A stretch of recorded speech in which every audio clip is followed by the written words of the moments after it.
Magkano ang babayad mo para makita ang hinaharap? Higit sa lahat, kung nakita mo ng hinaharap, sasamantalihin mo ba ang pagkakataon?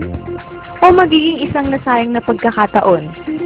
Mga stocks na dapat sana binenta mo. Isang lupa na dapat pala binili mo. Ang pagkakataong pinalagpas mo. Ilan pang pagkakataon ang darating sa buhay mo? Maaari, ito na ang huli. Kaya makinig kang mabuti. Once every 10 years, merong dumarating na talagang nagmamarka sa atin. Noong 70s, lumabas ang VCRs. Noong 80s naman, sumikat ang mga personal computer. Dekada 90, nauso ang internet. Ang mga taong sumabay sa kalakasan ng personal computers noong 80s, naging mga milyonaryo. Yung mga matatalinong ginamit naman ng internet upang magpayaman noong 90s, mga bilyonaryo na. Ano sa tingin mo ang mangyayari sa susunod na 10 taon? Sa best-selling books na The Next Trillion and Wellness Revolution ng kilalang economist na si Paul Zane Pilzer, sinabi niya na sa dekadang ito, may additional $1 trillion every year ang magagastos ng US sa industriya ng kalusugan o wellness industry. Ang mga healthy people ay bibigyan ng mga products that will make them feel even healthier, look better, at pababagalin ng epekto ng pagtanda o para maiwasan ang development ng sakit.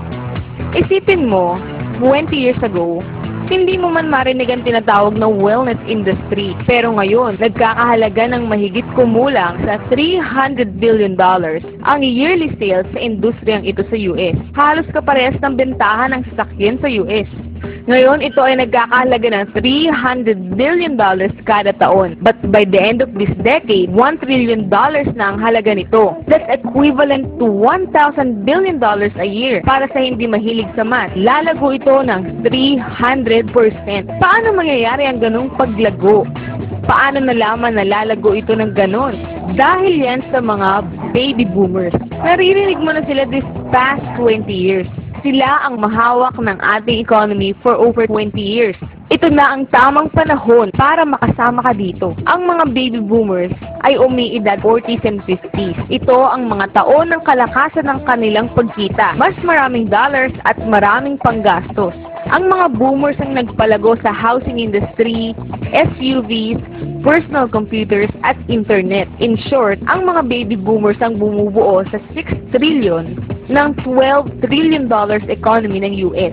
Although less than 30% sila ng US population, binubuo nila ang kalahati ng gross domestic product ng US. Higit sa lahat, nakahanda silang magdagdag ng 1 trillion sa $6 trillion na ginagastos nila para mapanatili ang isang bagay na higit pa sa kanilang SUV, kondo o computer man. Ang kanilang kabataan. Kabataan, anti-aging, health, wellness. Yan ang next big thing.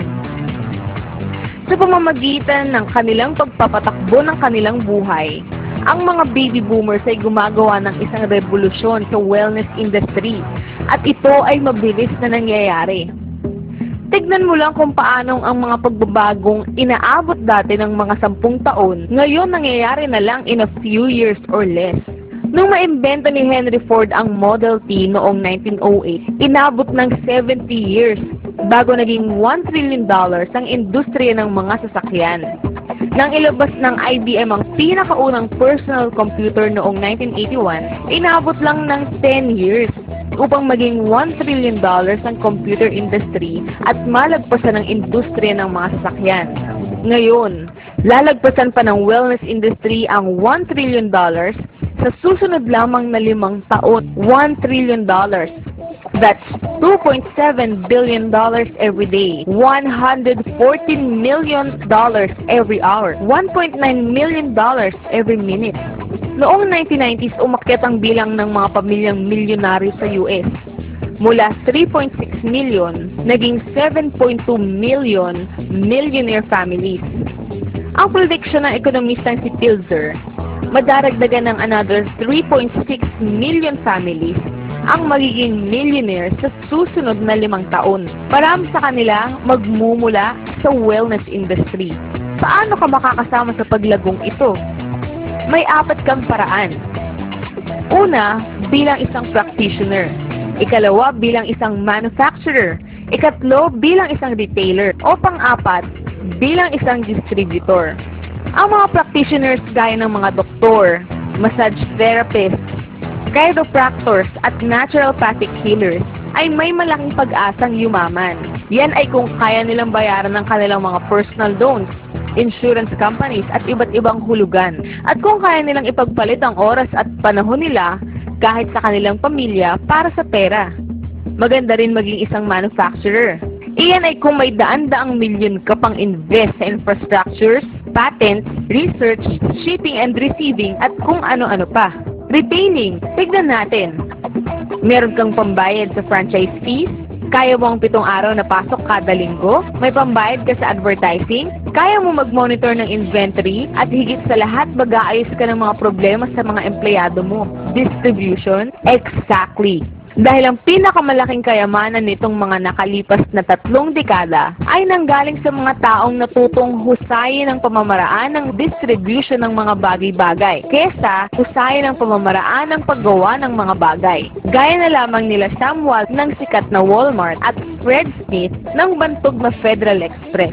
Pero kung sina Walton at Smith ay nakahanap ng mas magagandang pamamaraan para makarating sa mga mamimili ang mga produktong gusto at kilala nila, ang mga bagong distribution billionaires ng dekadang ito ay yayaman sa pamamagitan ng pag-distribute ng mga products na mas madalas ay hindi pa kilala ng mga mamimili. Ang mga bagong distribution billionaires gaya nila Jeff Bezos ng Amazon.com ay yumaman sa pamamagitan ng pag-educate sa mga mamimili tungkol sa mga bagong products at bagong pamamaraan ng pag-distribute ng mga produkto. Ito ay tinatawag na business at the speed of thought. Better products, better distribution, mas maganda ang opportunity. Bakit?